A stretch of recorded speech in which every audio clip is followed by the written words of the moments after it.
Amigos, hoy es Noche de Brujas, así que los 3 relatos especiales que traemos para ustedes el día de hoy toman lugar en esta misteriosa noche, cuando las criaturas del bajo astral salen a pasear entre nosotros.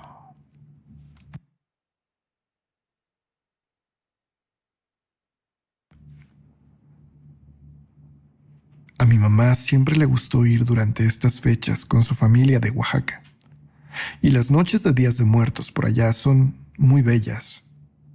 Sin embargo, a mi hermano y a mí, conforme crecimos, nos llamaba más la atención quedarnos con amigos y disfrutar las fiestas aquí, en Puebla. Era un 31 de octubre, noche de Halloween. Era jueves, y las fiestas se realizarían a partir del viernes, coincidiendo más con las noches de Día de Muertos. Mi hermano y yo, sin embargo, decidimos celebrar a nuestro modo. Ordenamos pizza y nos dispusimos a ver varias películas de terror en DVD que teníamos guardadas y que no habíamos tenido oportunidad de revisar. Mi hermano es un gran amante del cine y a veces compraba muchas películas que realmente tardaba mucho tiempo en ver. La sala de nuestra casa tenía alfombra, así que ahí, con unas cobijas y almohadas, nos acostamos a realizar nuestro maratón de terror. Recuerdo que vimos La Casa de los Mil Cuerpos, La Casa de las Almas Perdidas, y durante la tercera película, La Profecía 2, me quedé profundamente dormida.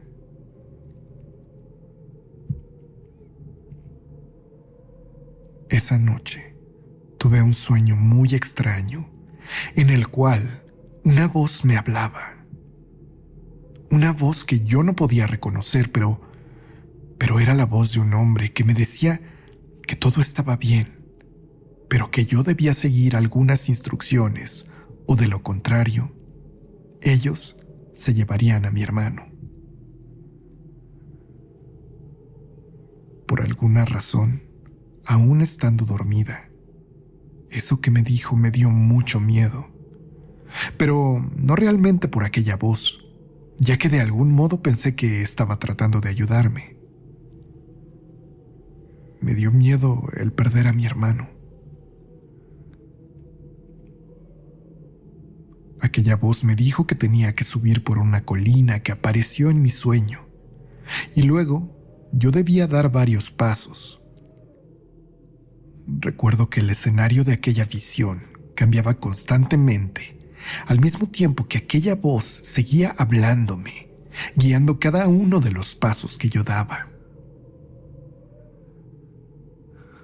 Tengo memoria de que entonces dimos vueltas. El camino que se me presentaba era muy confuso. El escenario, como les digo, cambiaba constantemente, hasta que por fin llegamos a un lago. Un lago que se veía de un color azul muy oscuro, como si su profundidad fuera tremenda. Esa voz, la voz que me había estado hablando, me pedía entonces que saltara, que me arrojara a aquel lago para encontrar a mi hermano. Pero aún dormida, yo era muy consciente de que yo no sabía nadar y no quería arrojarme a aquel cuerpo de agua. La voz, que había sido amable hasta ese momento, entonces comenzó a exigirme que lo hiciera. Comenzó a decirme que si no lo hacía, mi hermano se iba a morir. Si yo no me arrojaba al agua, él iba a hacer que ellos vinieran por mi hermano. Yo no sabía a quiénes se refería, pero me daba mucho miedo de que aquello fuera verdad. Entre el escenario cambiante de mi sueño, de repente pude ver a mi abuela. Ella estaba sentada al otro lado de aquel lago, en una especie de isla que yo antes no había visualizado. Cabe aclarar que para este momento de nuestras vidas, mi abuela estaba sana y viva, y de hecho lo está hasta el día de hoy. La vi a la distancia, pero era muy evidente para mí que con su mano estaba haciéndome una señal para que me frenara, para que no diera ni un paso más. Su boca se movía, pero yo no podía escuchar nada de lo que ella me decía. La voz en este momento me insultaba, me decía que saltara y me hablaba con palabras altisonantes, terribles. Para este momento, dentro de mi sueño yo ya estaba llorando, y de pronto aquella voz me exigió que me aventara al agua, o si no, en ese mismo momento me iba a morir. Sentí un pánico terrible que se apoderó de mí, al punto que comencé a sentir mi corazón latiendo fuertemente. Sentí que iba a desmayarme. Mi cuerpo perdía fuerza y era como si me fuera a caer directamente a aquel lago, pero entonces, en una especie de visión que solo podría ocurrir dentro de un sueño, el paisaje cambió y fue como si me acercara de pronto a mi abuela y la pude escuchar hablar. La pude escuchar gritar "no" y empujarme hacia atrás. En ese momento abrí los ojos, al mismo tiempo que el teléfono en mi casa sonaba. Me di cuenta que yo no estaba acostada. Estaba de pie en la puerta, a punto de salir de mi casa, como si hubiera estado caminando dormida. Mi hermano, adormilado, abrió también los ojos y me preguntó que qué estaba haciendo.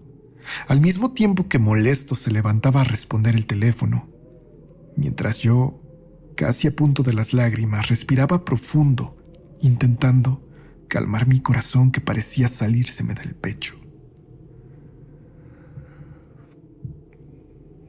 Es la abuela. Te llama, me dijo mi hermano, entregándome la bocina. Eran las 4:16 de la mañana cuando le respondí el teléfono a mi abuela, que estaba llorando aparentemente. Me preguntó si estaba bien, y no pude más que decirle que había tenido una pesadilla horrible, pero ella me tranquilizó. Me dijo que también había visto todo en un sueño, y me aseguró que estaría bien. Antes de colgarme, me pidió que durmiera con una veladora encendida lo que restaba de la noche. Y yo le dije que sí. Después de todo, estaba muy asustada como para negarme. Por supuesto, encendí la veladora, pero realmente no pude volver a conciliar el sueño. Aquella noche, algo estuvo conmigo, en mis sueños y en mi casa. No sé exactamente qué fue, pero lo más impresionante para mí fue saber que la abuela pudo sentirlo aún a cientos de kilómetros de distancia. Después de ese evento, me enteraría que la abuela tenía conocimientos de curandería y que era sensible a las energías. Ella me aseguró que a veces estos seres atacan sin razón alguna. Y quizás así como esa noche, esa energía me visitó a mí. hoy otro de esos seres los visite a ustedes.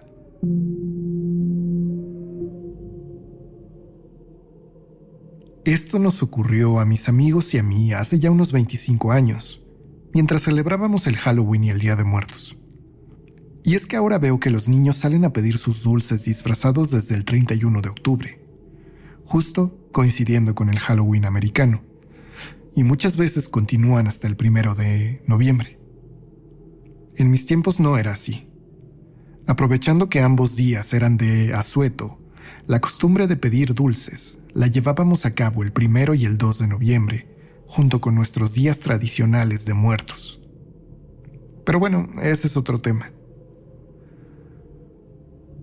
Para entonces ya teníamos 10 años, y aunque nuestros padres no nos permitían alejarnos demasiado de nuestras casas, la realidad es que una y otra vez rompíamos aquellas reglas para poder recolectar una mayor cantidad de dulces y golosinas.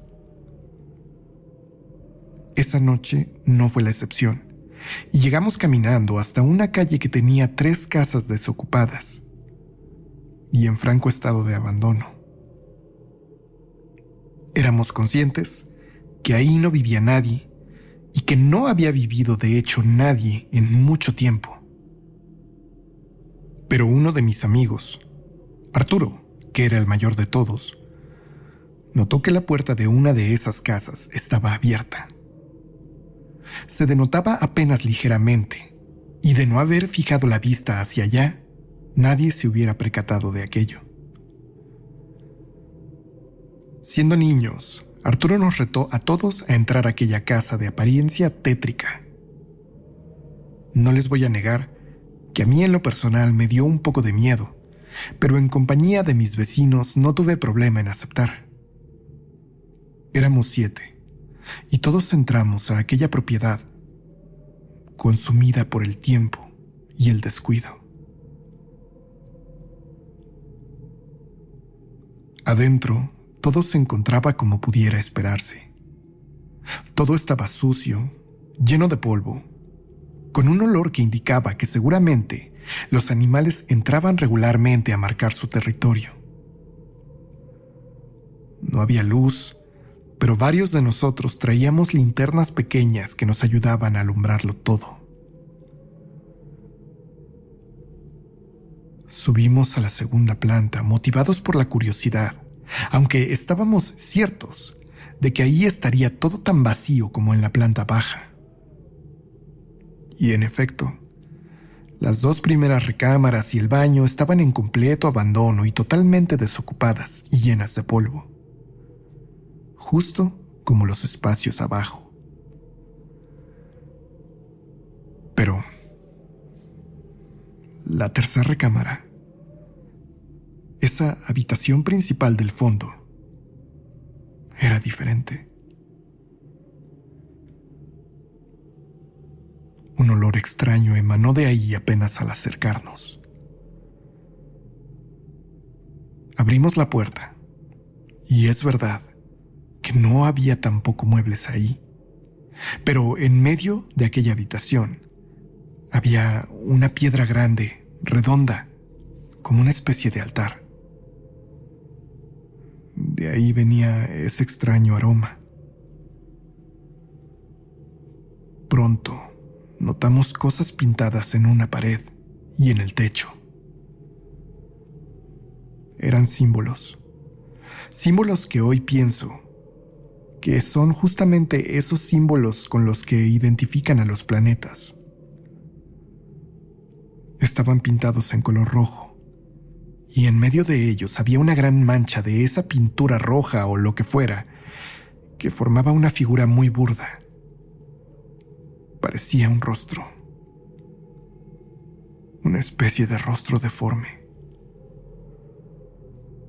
Recuerdo que en aquel momento uno de mis amigos dijo una grosería y se hizo para atrás, pegando casi con la ventana. Aquella habitación tenía una ventana que permitía ver el jardín trasero de la casa, que era básicamente pasto, pero al fondo había una enredadera que cubría totalmente la pared, y un árbol bastante grande también estaba invadido por aquella enredadera.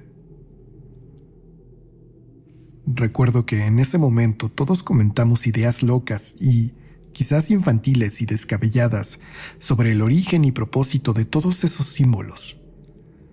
Pero en algún momento, alguno de nosotros, que no recuerdo quién, dijo haber escuchado un ruido.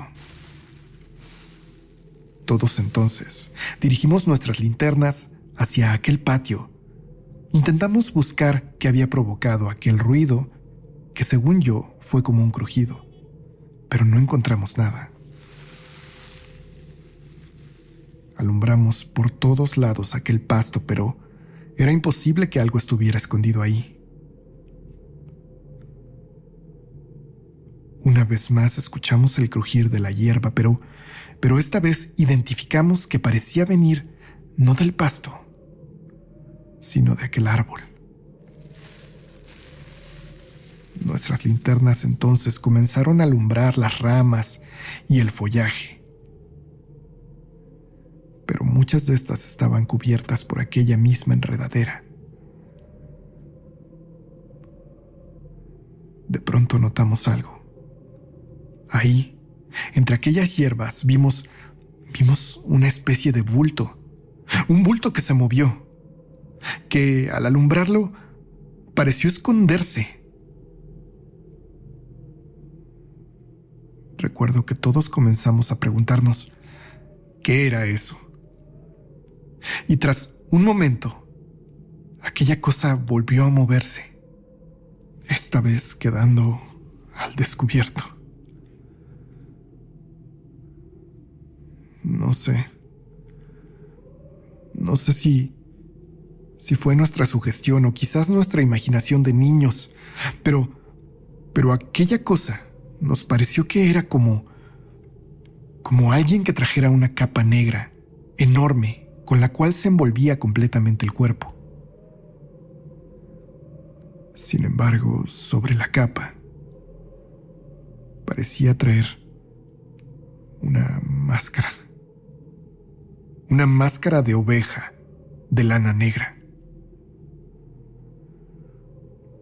Tan solo al escribir esto me da un escalofrío, y el terror que sentimos en ese instante hizo que todos saliéramos corriendo, gritando, completamente asustados. Nuestro alboroto hizo que la gente en las casas que sí estaban habitadas comenzara a salir. Un señor incluso nos preguntó muy alterados que qué hacíamos metidos en esa propiedad, y mi amigo Arturo solo le dijo que allí había alguien.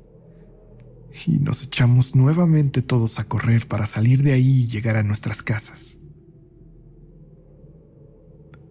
Le contamos a nuestros padres y todos nos regañaron. Y bueno, yo sé que ser padre es difícil, pero nadie nos tomó en serio, ni siquiera en lo más mínimo. En su lugar, nos castigaron. Apenas hace unos meses me reuní con aquellos amigos de mi infancia, y entre las pláticas y recuerdos surgió esa anécdota. Todos teníamos el mismo momento grabado en nuestra memoria, pero me sorprendió saber que justamente Arturo dijo que en varias ocasiones despertó con pesadillas. Durante todas esas noches, creyó haber visto a esa misma cosa parada en las ramas de un enorme árbol que estaba frente a su casa. Su madre en algún momento clavó una cruz en ese árbol, y ahí fue cuando ese ser dejó de aparecer.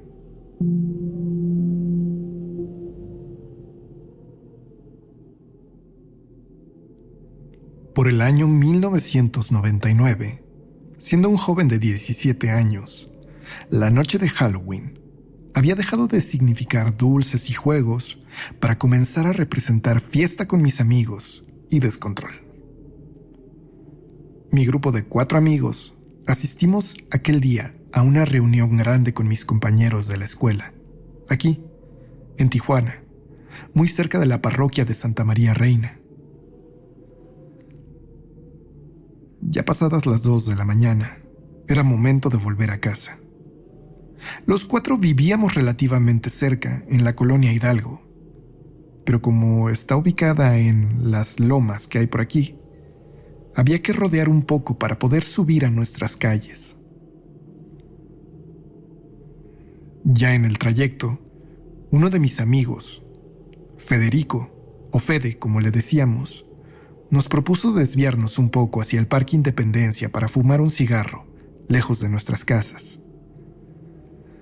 Ninguno era mayor de edad, y a nuestros padres no les haría ninguna gracia que tuviéramos ese vicio, así que era mejor hacerlo a cierta distancia. En el lugar había algunas otras personas, e incluso, a pesar de ser las 2 de la mañana, había aún niños malcriados corriendo por las casas de enfrente, disfrazados, sacándole el mayor provecho a aquella noche. Nos sentamos en una de las bancas del lugar y nos pusimos a platicar sin tener en cuenta el tiempo. Pronto, y sin realmente haberlo notado, nos dimos cuenta que nos habían dado las 3:20 de la madrugada. Volteamos a todos lados, pero ya la gente se había ido a sus casas y todo estaba inusualmente vacío. Decidimos darnos prisa para llegar a nuestros hogares.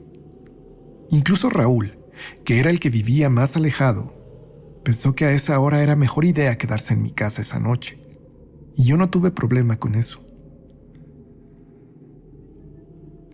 Caminamos por Ignacio Allende para después dar vuelta en la avenida Granaditas y así subir a Agustín Melgar. Y fue justo en ese camino, unas 3 calles antes de subir a nuestra colonia, que en una esquina comenzamos a escuchar un llanto. Parecía el llanto de un niño, que entre el silencio de la noche se escuchaba claro y nítido. Para serles muy sincero, no le dimos ninguna importancia. Después de todo, ahí había casas, y podría ser que algún niño estuviera llorando, haciendo berrinche o despierto con algún malestar. Continuamos caminando. Sin embargo, aquel llanto parecía no desaparecer con la distancia que recorríamos. Claro, eso sí nos pareció inusual, pero antes que asustarnos, los 4 comenzamos a bromear y molestarnos diciendo que nos iba a salir Chucky o que era un bebé fantasma. Y nos retábamos a no salir corriendo de ahí. Por supuesto, nadie quería perder esa apuesta. De pronto Isaías, el otro de mis amigos, se quedó detenido amarrando su agujeta. Y nosotros nos adelantamos a él unos cuantos pasos y también nos detuvimos para esperarlo. Estábamos los 3 absortos en nuestra plática cuando... ¡Hey, amigos! ¡Amigos!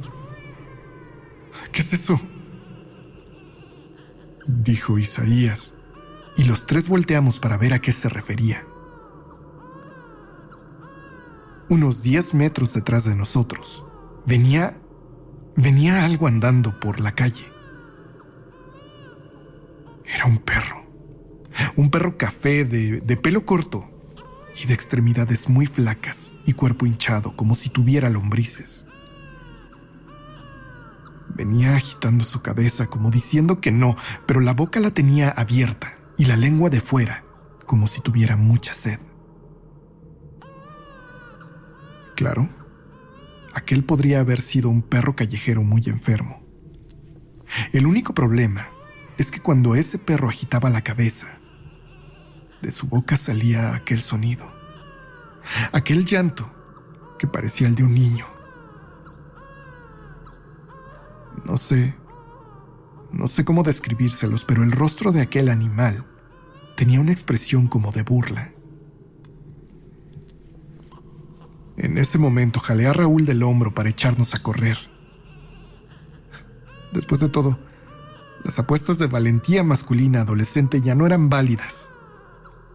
Y para nuestra sorpresa, Isaías y Fede ya iban corriendo varios metros adelante de nosotros. Aquella cosa, sin embargo, A pesar de lo que corrimos, parecía venir siempre a la misma distancia. Parecía que no podíamos perderla.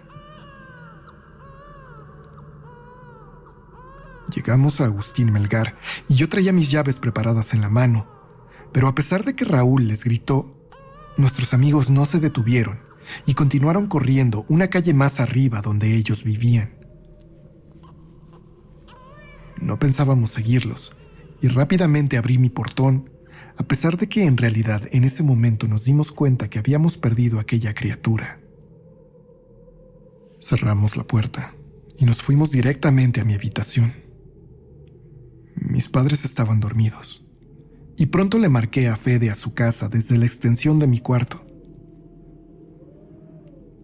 Fede estaba muy alterado e Isaías se quedaría también en su casa esa noche porque no quería recorrer las otras 3 calles hasta la suya, en soledad.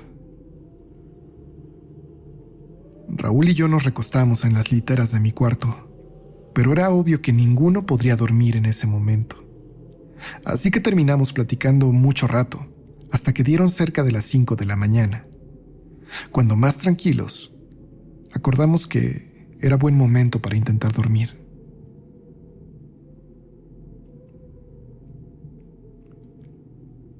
No había pasado ni un minuto cuando aquel llanto se volvió a escuchar. Raúl se levantó de la cama y fue directo a la ventana. Yo no quería hacerlo, pero me acerqué con él. Sin embargo, a pesar de que estábamos ahí, no podíamos ver nada, no podíamos ver a aquel perro allá afuera. Abrí la ventana. Intentamos sacar la cabeza y buscar, pero aún así no ubicábamos desde dónde venía ese llanto. Sin embargo, sabíamos que estaba ahí en algún lado.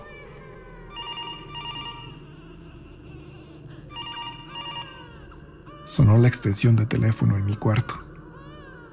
Era Federico. Estaba aterrado porque aquellos llantos habían reaparecido justo afuera de su casa.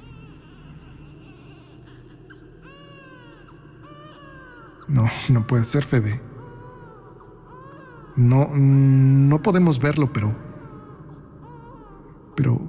Raúl y yo estamos seguros de que ese perro está aquí afuera. El llanto se escucha aquí afuera. Le dije. Por supuesto, en aquel momento todo se tornó muy raro. No queríamos despertar a nadie y no sabíamos qué hacer, así que le propuse algo a Federico. Su familia y la mía son muy religiosas y ambos tenemos altares a la Virgen en nuestros pasillos. Salí por una veladora de ahí y la coloqué justo junto a mi ventana. Fede me dijo que haría lo mismo y nos quedamos ambos en la línea, hablando por si algo ocurría. Tomó algunos minutos, pero esos llantos se fueron perdiendo, desapareciendo en la misma noche que poco a poco clareaba con los primeros rayos del sol. Hemos contado esta historia y todos tienen opiniones diferentes. Era una bruja, dicen algunos, un nahual, dicen otros, y un demonio, otros tantos. La realidad es que nunca sabremos qué fue aquello, pero créanme que eso nos mantuvo aterrados por mucho tiempo y nunca volvimos a andar por el rumbo del Parque Independencia de noche. Aunque ahora pienso que encontrarnos con ese ente aquel día tuvo más que ver con simple mala suerte y estar en el momento y lugar inadecuado a que ese ser estuviera atado a ese parque, a ese lugar.